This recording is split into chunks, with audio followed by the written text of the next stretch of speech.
ongere ntiyororo yororo urambabaje nagira ngende kumuraba bari baramumbariye nagira ngende kumuraba yewe mama warasuruye nagira ngende kumuraba nk'abakirisu muri mu misa mw'abakirisu muri mu misa fata imisaraba n'amashapure musabira sabira gume muzi nagira ngende kumuraba yewe baramumbariye nagira ngende kumuraba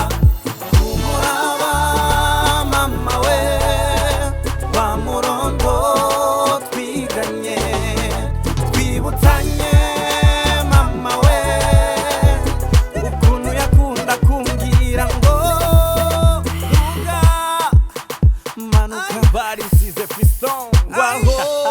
yewe mama warasuye nagira ngende kumuraba yewe data warasuye nagira ngende kumuraba kina nk'umugore abishe inzoga na nk'umugore abishe inzoga yumva abakiriya baramukije akita mu rutaro kwinyegeza fata ikimuri bamumurike ng'umurike urambaga ndi n'igisigo kizira urumuri nagira ngende kumuraba yewe baramumbariye nagira ngende kumuraba nkunda umugore aryoshe inzoga nkunda umugore aryoshe inzoga yumva abakiriya baramukije ati karibu karibu mwaho bashitsi nagira ngende kumuraba nayo ibirahuri vy'unyuguce nagira ngende kumuraba yewe baramumbariye nagira ngende kumuraba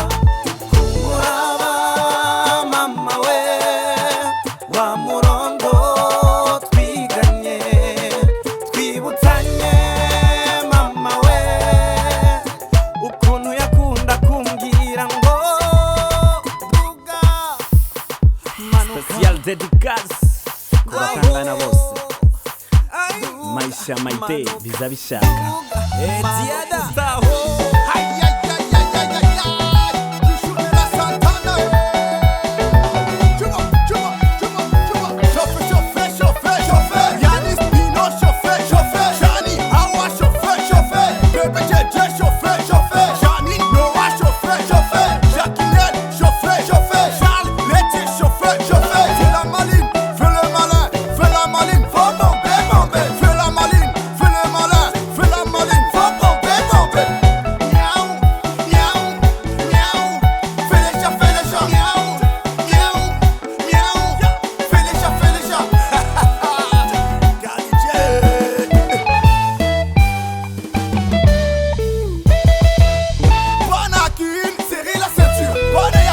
serrez la ceinture, Bana Kigali, serrez la ceinture, Bana Nairobi, serrez la ceinture, Bana Dizel, serrez la ceinture, Uganda Nyabo, serrez la ceinture, Bana ya Paris, serrez la ceinture, Bana ya Bruxelles, serrez la ceinture, Bana États-Unis d'Amérique.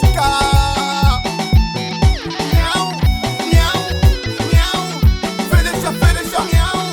miaou, miaou,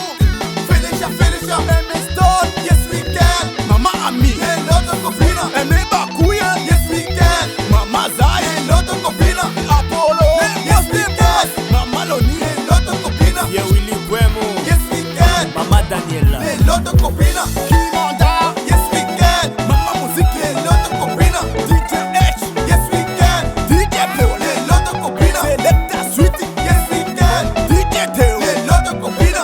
Ali Dodi, La Katia Dupaye, DJ Touch, Big Production, yo. Mami Sunga Richard Makuraza Boka Sawara Sound Kijile Muskuma Kigingi le grand comédien wa Muskwaganywe